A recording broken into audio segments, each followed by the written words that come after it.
Broncos with some major moves. They signed not one, but two 49ers defenders. And both of them were extremely crucial parts to their Super Bowl runs in 2019 and 2023. And they are Dre Greenlaw and Talanoa Hufanga.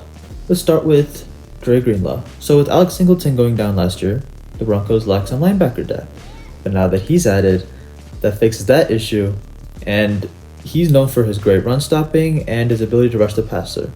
And what better way to add a ferocious pass rusher to an already great pass rush that has 63 sacks last year and led the league. That just led the league into some of the accolades. I have them written down here. He was an all-rookie team selection 2019, named to the top 100 list twice, key piece for the 49ers defense that was ranked top 3 and making both their Super Bowls. Unfortunately, he tore his ACL 2 years ago, so we have to see how he recovers from that. But the hope is he comes back strong and just picks up where he left off. We have Talanoa Hufanga, who's also another great player, former 49er, and he is a safety this time. What we were lacking last year also was a little bit of safety depth. After Brandon Jones, there was not really a whole lot to be happy about in that position. PJ Locke is a solid player, but he struggled. He struggled mightily, and you saw it in the Buffalo game when he gave up the touchdown that went from 13 to 7 to 2. I don't want to talk about it. Okay, let's just stick with Hufanga. I'm going to read some of his statistics, or some of his accolades that he had in his young career so far. He's a first-team All-Pro in 2022, also a Pro Bowler that year, and he's named to the top 100 in 2023. Did not play a whole lot in 2024, I think, due to injury. That whole 49ers defense was decimated in 2024 with so many injuries. So hopefully he comes back strong, just like Greenlaw, or we hope both of them come back strong. But yeah, I think the big upside is that he's still young. His rookie year was 2021, and for him to be All-Pro in 2022 is insane. So I'm glad he's on our side. Now on to the offense. For the Broncos, they get a tight end. They get a tight end in Evan Ingram, who can finally run past linebackers. Because for so long, the Broncos had tight ends that would run like 6'3", 40 times. I'm not joking. It was really hard to watch.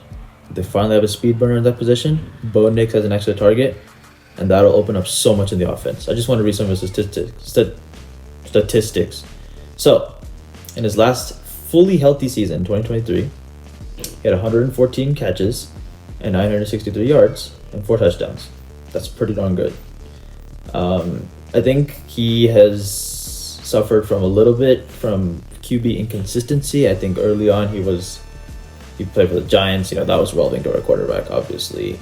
And then now into Jacksonville, Trevor Lawrence. He had a good season here and there. And 2022 was fine in 2023, but not very good in 2024. So he's been dealing with some consistent quarterback issues, but hopefully Bo Nix solves that, and hopefully he solves our offensive issues of not having a tight end, because that's what this team was missing. It was missing that target on like 3rd and 6, 3rd and 7. Like, we can't just go out wide and pass to Sutton for 20 yards on 3rd and 5 every single time. It's just not going to work. So he's here. I'm happy to see it.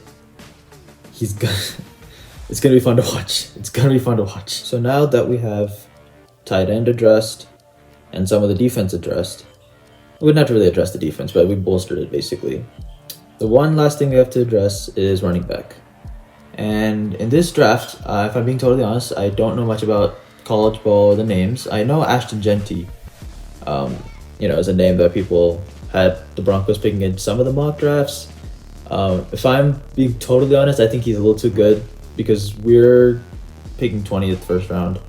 I think he's going to go much before that.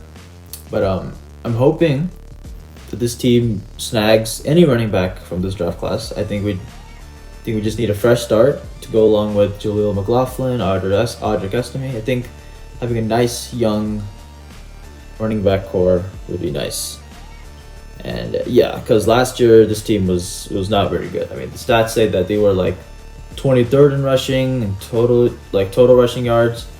They were 23rd in rushing touchdowns to 12, and they were ranked 16th in rushing yards, which honestly is a little bit higher than I thought.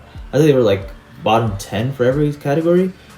Then I look at Bo Nix's rushing yards and touchdowns. He had 437 and 4 touchdowns of those. So it felt like he made up 15 to 20% of those stats, which is it's not really. It's not what you want. I mean, obviously, it's nice to see your quarterback as a dual threat, but you don't want him to be the reason why your team is not bottom 20 in the league. Like, if your quarterback can do that, you should be like top 5 or 10 rushing. Like the Ravens, obviously, Bo Nix and Lamar Jackson.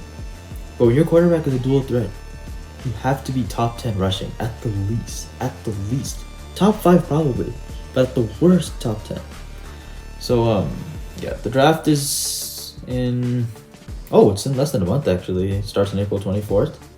I'm looking forward to it. I don't know anything about the draft class, to be honest. I just know that the Broncos need a running back. If Genty falls, great. If he doesn't, just get another one because we need a running back badly. And once we get the running back, this team is going to contend in 2025 for a championship. Book it.